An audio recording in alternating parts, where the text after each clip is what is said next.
right, a little late night Reds edition. How quickly a mood can change. Obviously, we'll talk a little bit about the Reds Brewers. You had a chance to go to the game, Nick. Hopefully, you had a grand time with your little boy there. I seen that he was taking some hacks out there. I had never seen that area, so that was new to me. They was taking some hacks with a wiffle ball overlooking the Ohio River. Hopefully, that was at least a bright spot in the day. Yeah, it's pretty cool. It's up in the right field, upper level all the way. At the end, they got a really cool little spot. You take some hacks. They got some swings, which was really nice on a hot day. It was felt like honestly 15 degrees cooler. So the wife and kids really enjoyed that. Enjoyed the ball game up until about the seventh inning or so. Yeah. I guess before we get into CES, which is probably going to take up the vast majority of the show, you didn't really get a chance to be on a couple of the shows here when we discussed, I guess today's shows more specifically. Just the vibe right now that is around, obviously, the team. I think that Twitter and fans in general are always going to overreact. I guess I don't really have a problem with it because that's just what fans do. That's part of the nature of when you win 12 games in a row. You know, we're going to the World Series, and when you lose 3 games to the Brewers and you get swept out of the All-Star break, next thing you know, the season's over. Now, the truth lies in between, as we all know. But where's your headspace at and your overall thoughts on the weekend and I guess today's game? Yeah, I mean, the weekend stunk. I mean, it wasn't, it was very disappointing. In the grand scheme of things, is it the end of the world? No. Does it mean that the next series does it really have any bearing on how the next series and the next month is going to go? Not really. I understand like the name of the game is people are going to overreact, and that's fine. I really don't care. I try very hard to not, poo-poo on people that are overreacting, that are mostly within reason. I don't, just because I don't know. I don't really. That's my preference. It's a long baseball season. I try to just really enjoy and celebrate the highs, and the lows are just what they are. I think there's reason for caution. There's reason for a little bit of concern and maybe even some panic, but I know people don't want to hear it, but man, remember where we were. Remember where we were when we got swept in that 4-game series by the Pirates, and really how far the Reds have come since then. So I think some perspective is good, but overall, Reds are still in it, and definitely still in the wild card race. I think that's something we probably need to talk about a little bit more. And the Giants coming up are one of the 3 teams that really the Reds will be fighting with. Yeah, and we can bring up the wild card. Bryce Spalding, thank you for the super chat, my man. August 1st, Reds will be in first. I like the ring of that. You're a poet, and you didn't even know it, Bryce. Looking forward to buying Trace a beer tomorrow. Well, your first 2 beers, I think, are free. I think that's how it works up there. So I don't know how many beers, your boy's probably going to be asked to drink too many beers. I'll do my best. I'll try to keep up with the best of them, but, there's only so much one can do on a Monday night when Tuesday calls the next day and there's work to be done. But just to finish off kind of what you were saying, listen, nobody gets more passionate. Well, that's not true. Nobody maybe oversells things and or gets a little passionate at times than me, and I see the light at the end of the tunnel as well. I think it just comes down to what your perspective is on this season. If your perspective is what we said it was going to be. And I'm not one to move goalposts. So I know some people have moved the goalposts and said, well, your expectations and your goals before the season started, they should change because of the way things look, and you have guys that are better than what you expected. I don't believe in that. I think that I think that's a bad way to go about life in general. Is to, if you meet a goal or you exceed it, and you should be proud of that, and then you should move on to another goal that's after that. But you don't downplay what you have accomplished.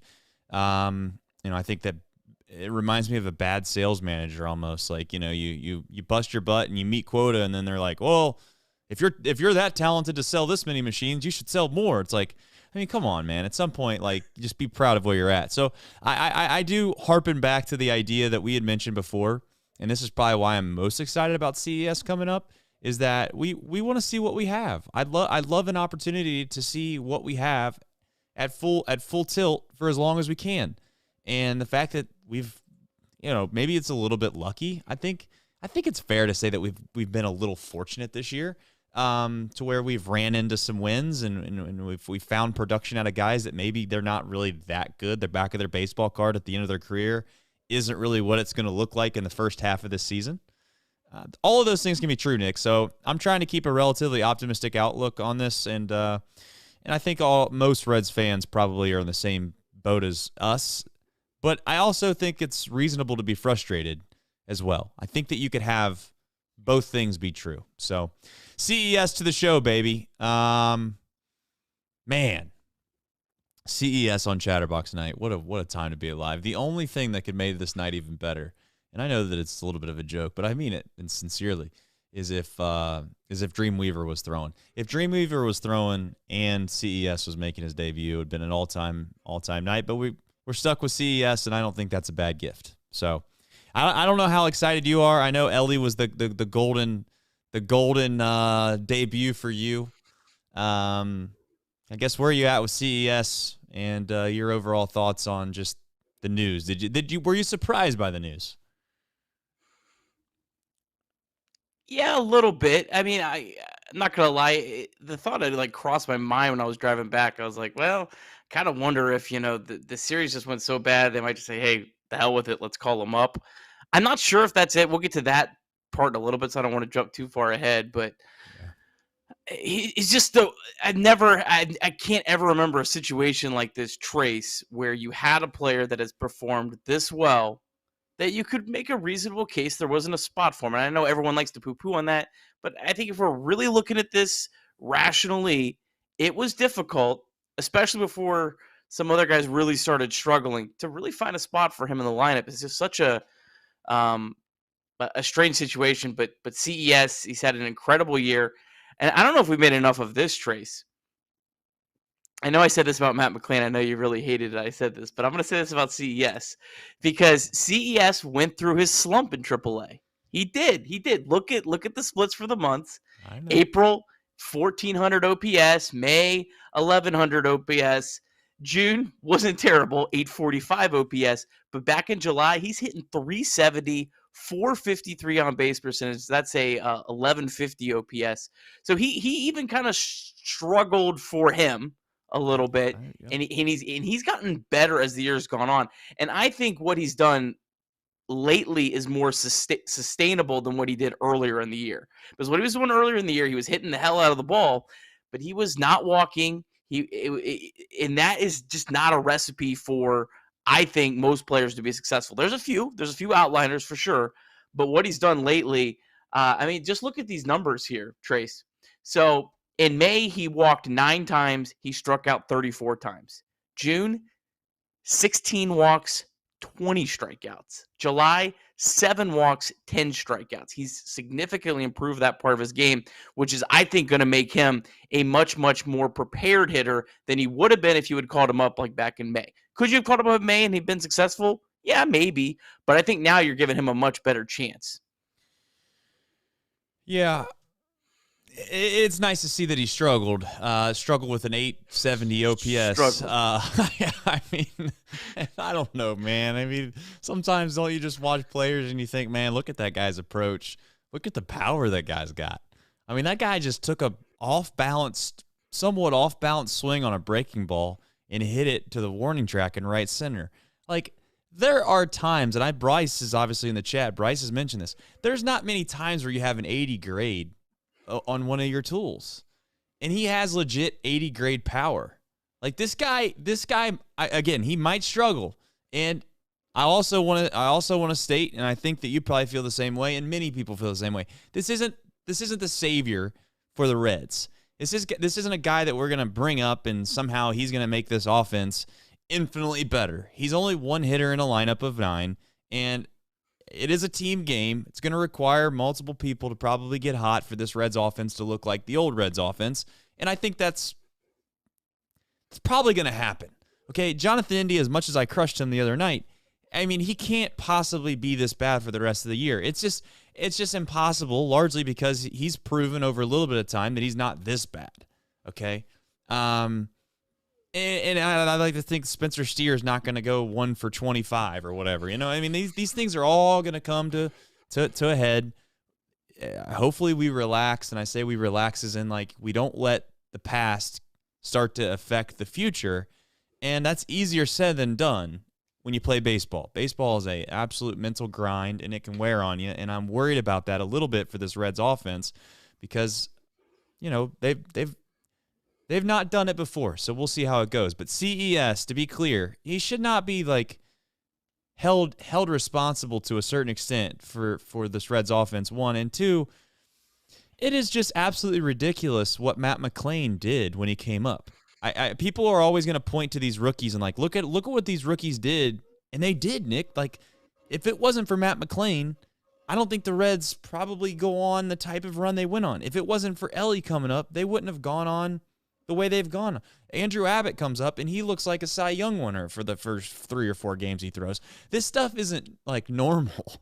And we can't just assume that's what's going to happen for CES. Now, it might. I mean, it wouldn't shock me a damn bit if the dude comes out there tomorrow and hits 2 balls off the river deck, and he goes 3 for 4 with a double and 2 home runs. Like, that's the way that this has gone all year for the Reds, and they might win their next 10 straight, and everybody makes fun of Trace acting like that Brewers series was the end of the world.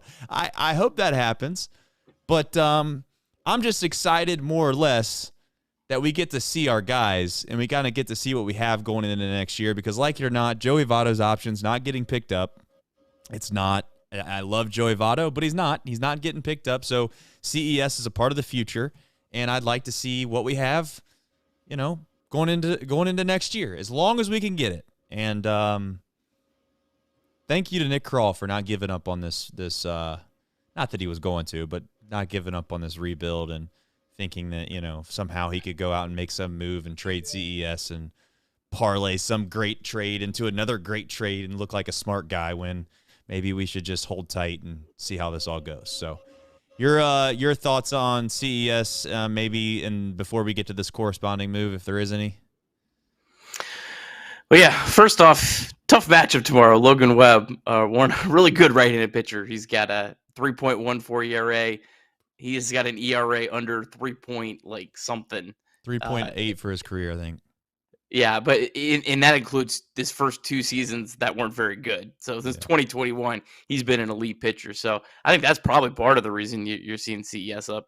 The one thing CES really does is he's just another dangerous hitter. Even if he doesn't necessarily come up and tear the cover off the ball, if you're a pitcher like Logan Webb, you got to be careful to CES. And there's a couple guys in the Reds lineup right now that I don't know you necessarily have to be as careful with. You make a mistake to this guy, he's going to hit it in that riverboat, and we're going to catch it and have a great time tomorrow night. But one point here, I think that we talked about moving goalposts and all that kind of stuff. The goal at the beginning of the year for me, and I think for you as well, not to speak for you, but I think you were in agreement with me on this, was what we wanted out of this season was we wanted to see what we had. And we have 100% had that happen. We've had every single player to this point that we've wanted up is going to be called up before June 17th. Think about that. Let's put that into perspective.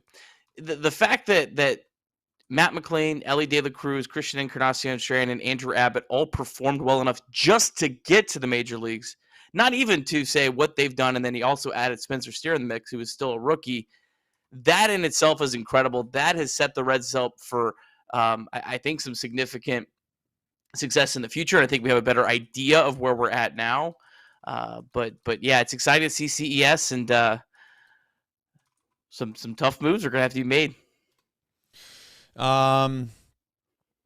Maybe now's a good time. I'm trying to type in. Gabe K said, I love you guys. Who does CES take a B's away from going forward? And is it too late for me to attend tomorrow's night for the River Deck, or are tickets still available? I think there's 17 tickets available. I know I just put that in the chat for the people that might listen to this on the podcast tomorrow. There might be a few tickets left available for tomorrow morning. If you're listening to this in the morning, We are not doing the merch deal anymore, but instead I think we knocked the ticket prices down to $70. Just to be clear, it's the River Deck out in center field. I've never actually sat out there before, so I'm excited for that. I've been a lot of places in that ballpark, not sat up there. And then the other thing, I think you get Montgomery Inn is included in that, and then two drinks. So it's a good deal. I mean, I know that it's a little pricey. $70 isn't like, super affordable. I get that. And then Steve Cashman, I also want to tell you that I'm going to take care of you. So send me a DM on Twitter, and I'll take care of you. I know that you guessed Jake Fraley today. You've been a loyal supporter of this podcast for quite some time. I'll take care of you.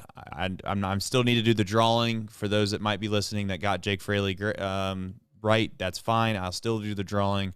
Steve, I was just going to take care of you on my own side. So in regards to corresponding moves, I think that's part of that's part of the question from Gabe as well is,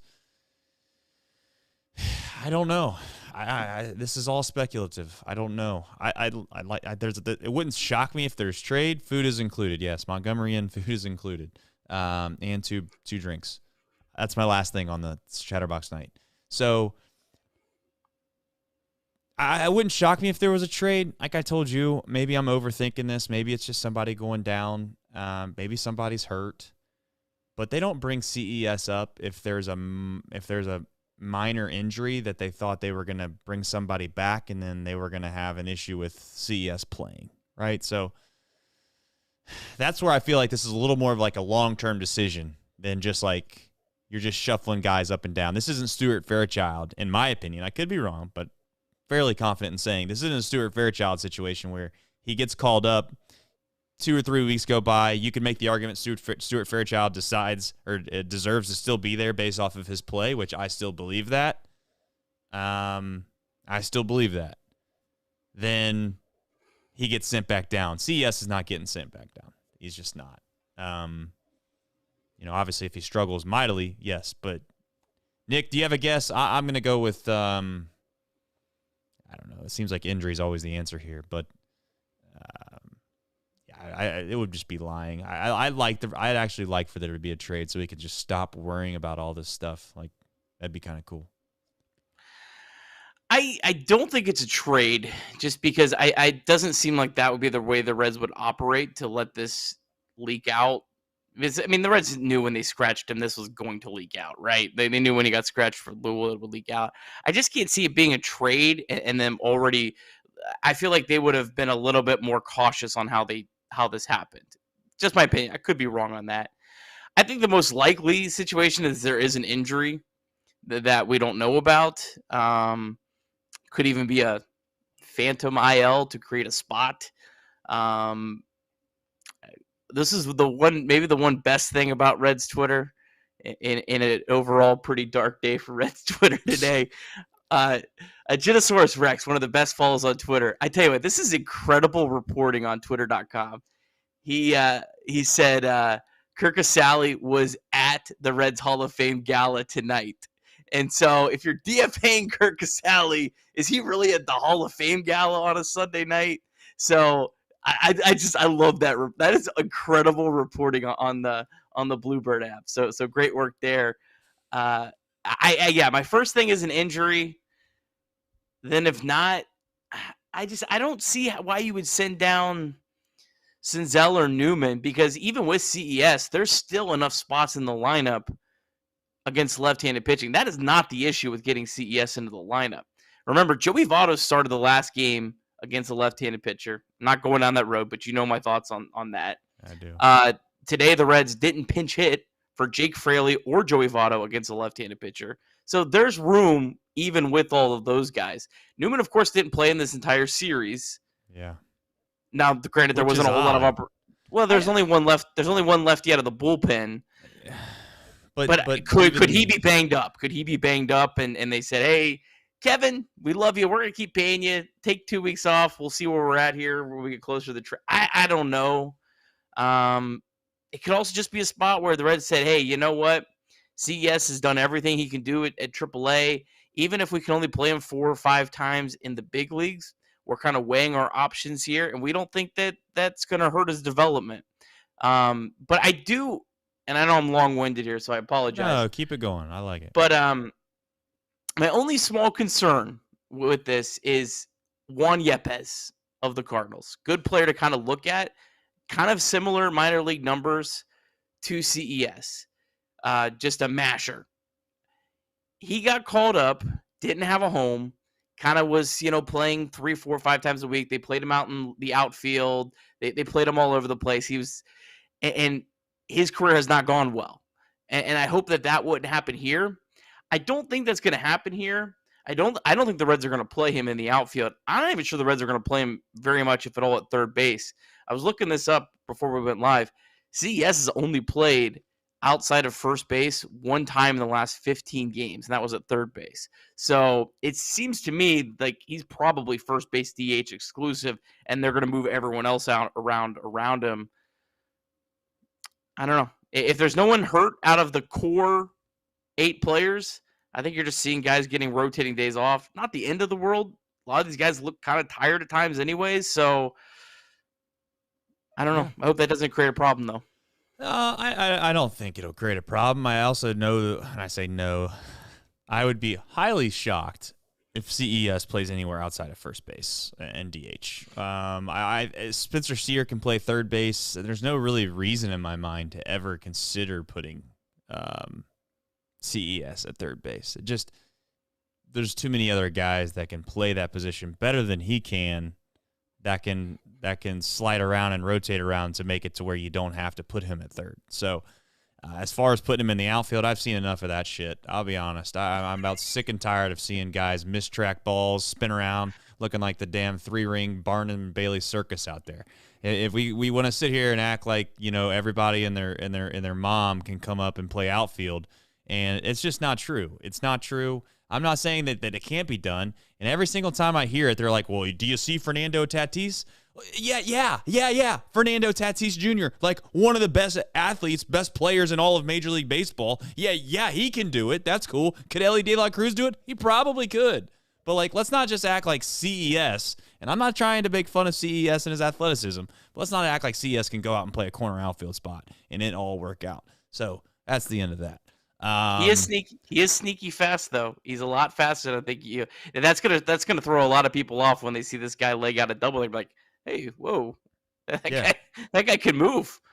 I'm all about sprint speed, but I mean, like I've said a million times, outfield play is important. If today wasn't at least a resembling opportunity of showing everybody that playing the outfield is pretty important, then I don't know what is. And that also, not just catching the ball, but where to throw the ball. All right, new lineups.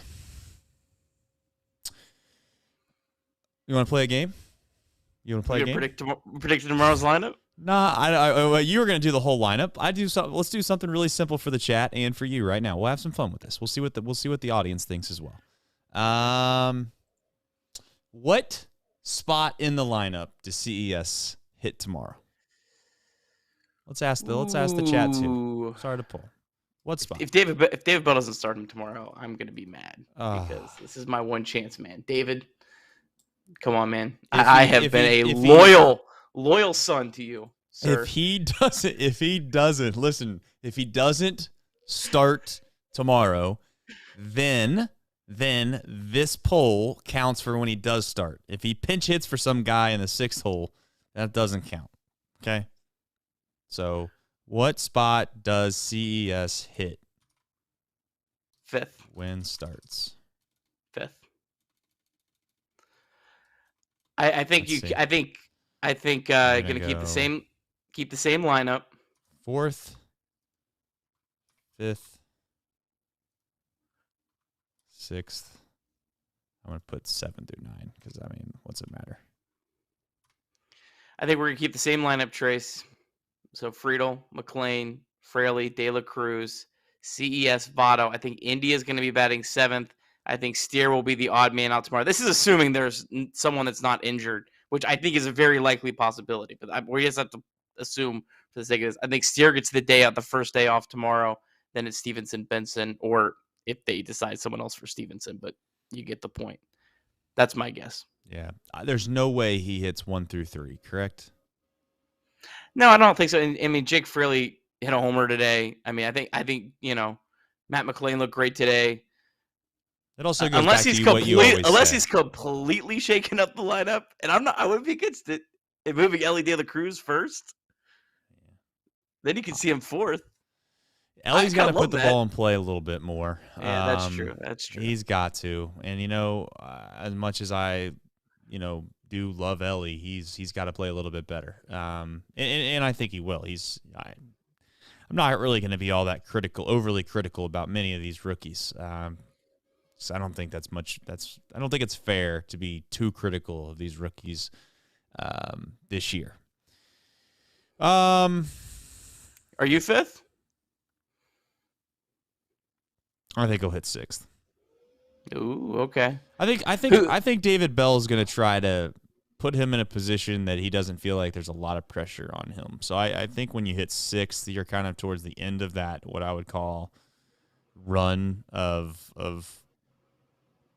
high expectations. Your 3, 4, 5 hitter, in my opinion, is those are power spots. So you're gonna make me put the lineup on you. I'm gonna say that Friedel's still gonna hit first because that's just what we do. McLean's gonna hit second. Fraley's gonna hit third. Ellie's gonna hit fourth. You're going to hate me for saying this. I think he's going to put Jonathan India at fifth. But then you have to move Joey Votto down for you to have CES sixth.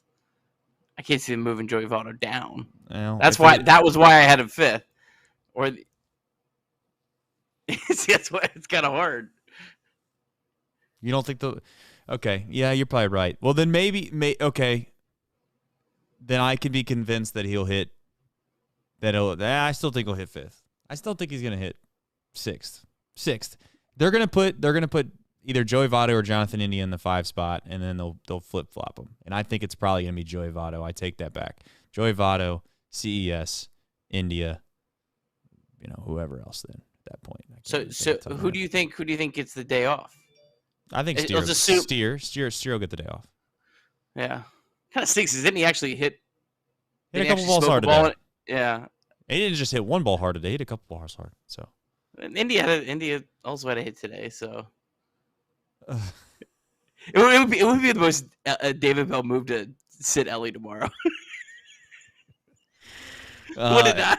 Aaron Willis with the super chat said, "I told my girlfriend at the game that I'd trade India for a bologna sandwich. I get home and I seen Trace was going to trade him for a bag of sunflower seeds, and we laughed so hard it cured my headache." Well, I'm glad that some people get humor. I hope people don't really think that I'm willing to trade Jonathan India for a bag of sunflower seeds. I think that sometimes the best way to let out frustration is try to do it through humor. This has been one piss poor series. That's the best way of putting it. I'm glad it's behind us. I'm so tired of seeing the Brewers. Largely because I think the Brewers aren't even that good. That's what pisses me off more than anything. It's like I really don't think they are, dude. Like.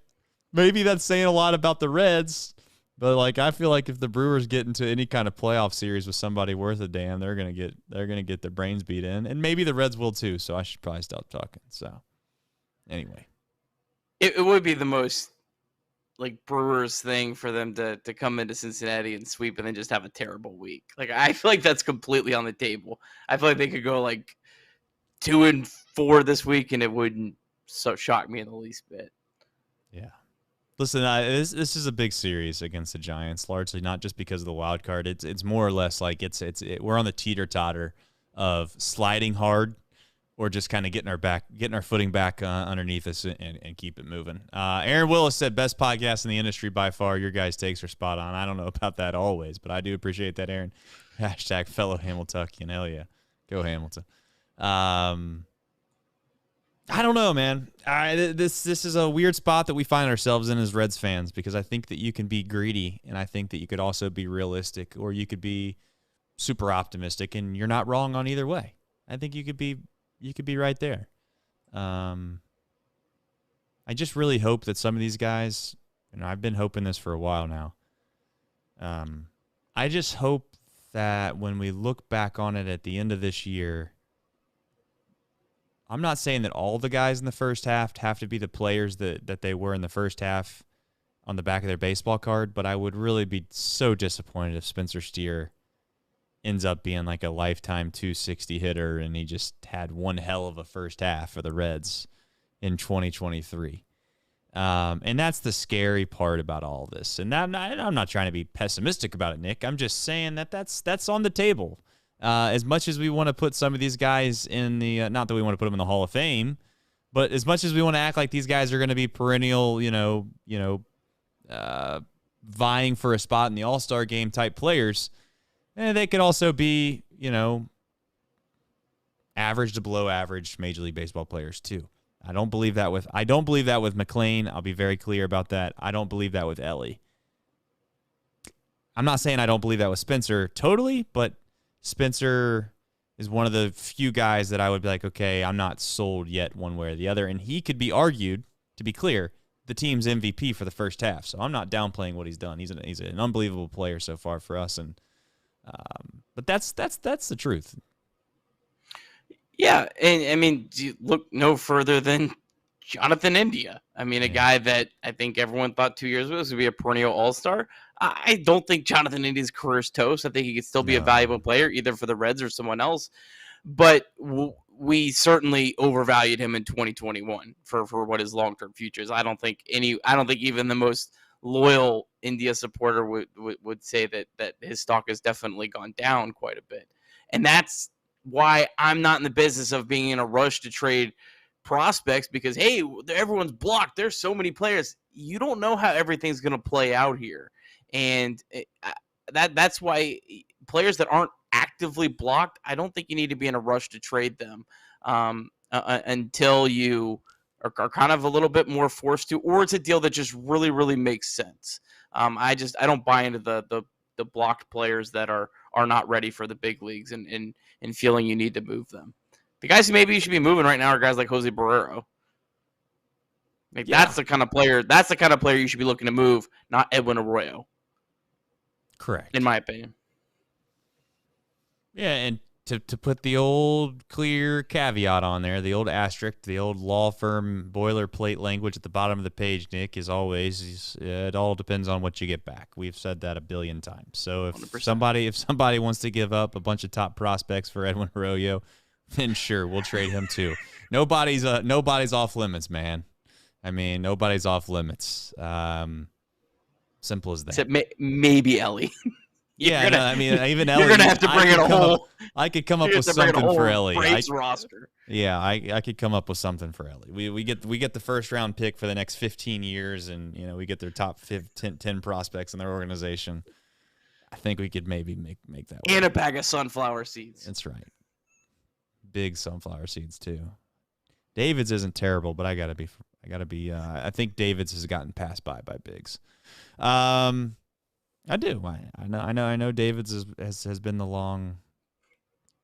They've been the long-standing Kleenex, if you will, of their industry. But just give it a shot. Blind taste test them. If you're a sunflower seed guy, try it out. Biggs versus David's. See what you think.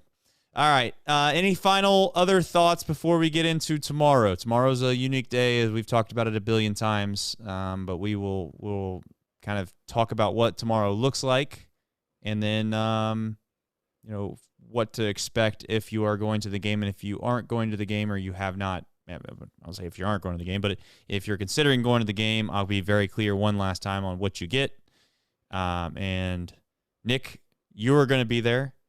I'm going to put you on the spot. Can you name as many people as possible that are going to be there for those that don't know? Oh, boy. I'll fill in the holes. You just rattle them off the top of your head.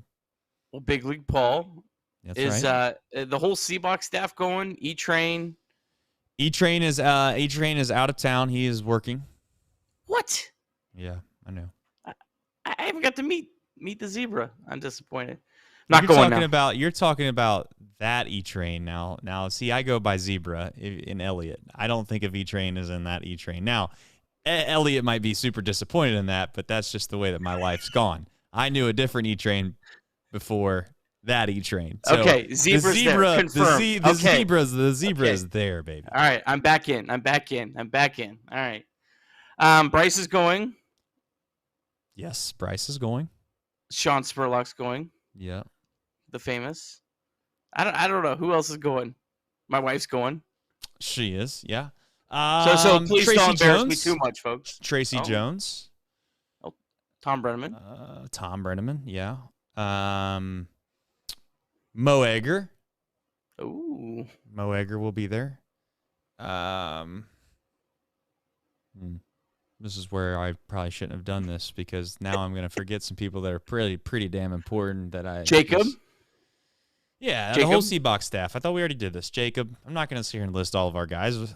I think Reed Mouse is going to be there as well, so that'll be an opportunity. That'll be an opportunity for some. Hopefully, CES hits a ball that No, Steve doesn't injure him, but just smacks him don't make me shoulder. take back the ticket, Steve. Don't make me do it.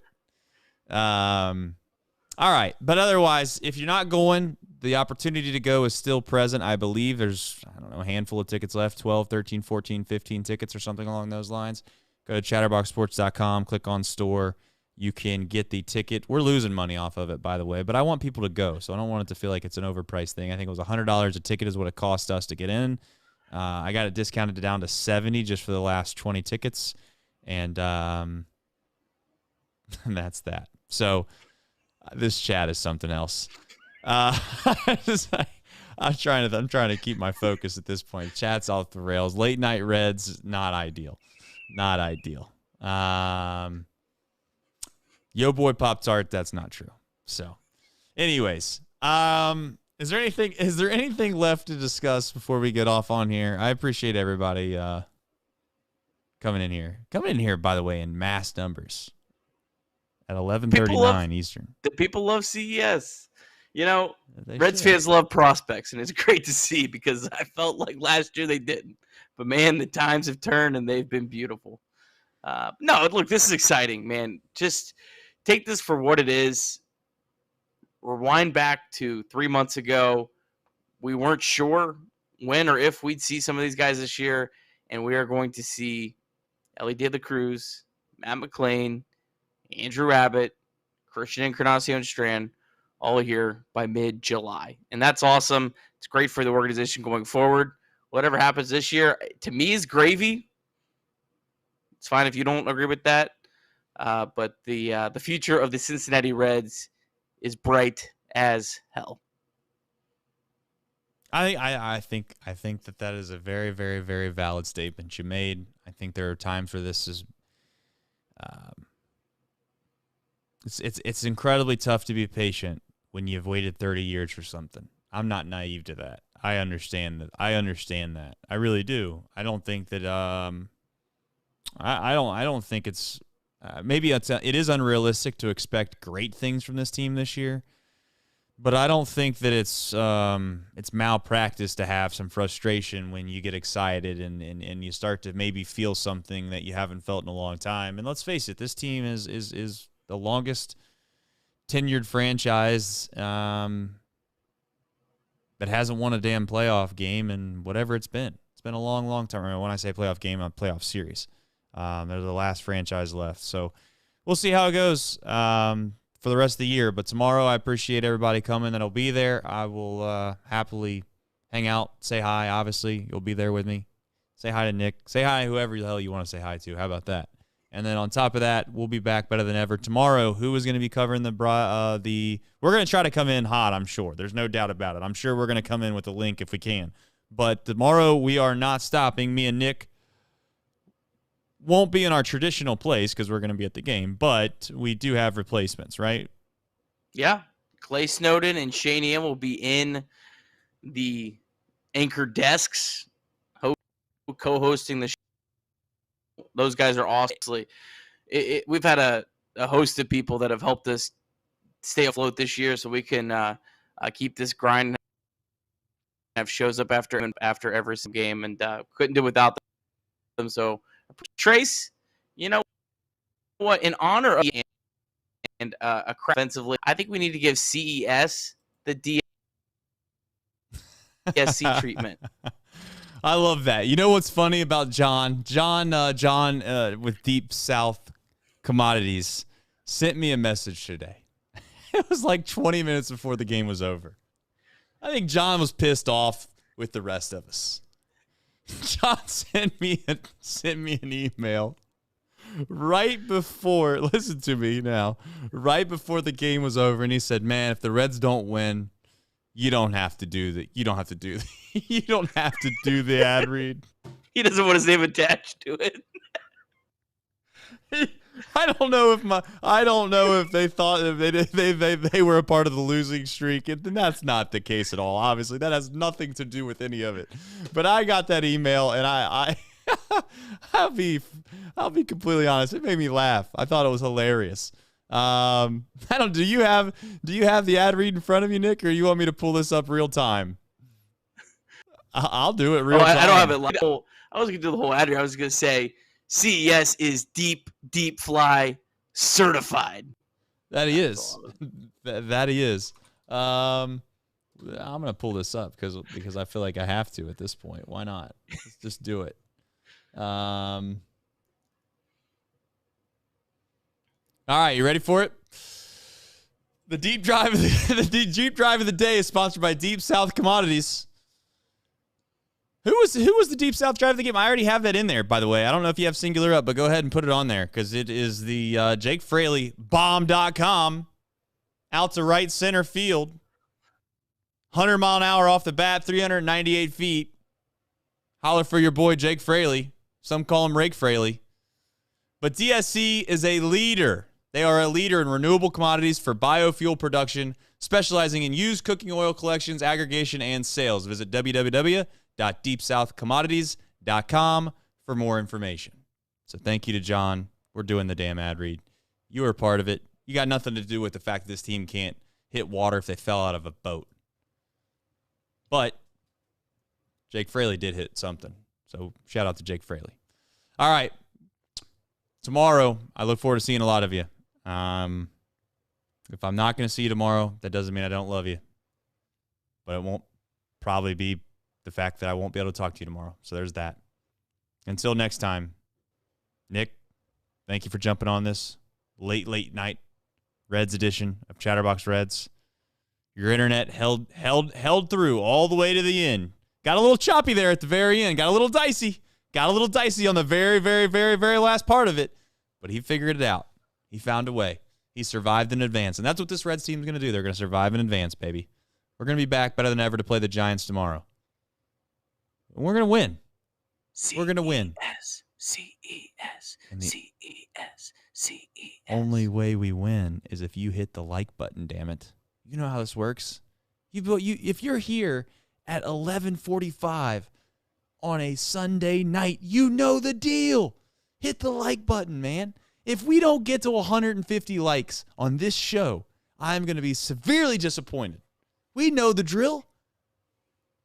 This is like having to tell your kids to put the seatbelt on. We've been doing this for like 5 years, man. I shouldn't have to turn around and tell you to put the seatbelt on every single time. Likes. Look at that shit. We just went from like 45 likes to 100 likes like that. 150. We got 186 in here. If you're watching on a TV, I don't give a damn. No excuses. You don't want excuses from the Red Legs. I don't want excuses from you. Get on your phone. Figure out a way to hit the like button. Do whatever you got to do. If you got burner accounts, now's the time to open them up.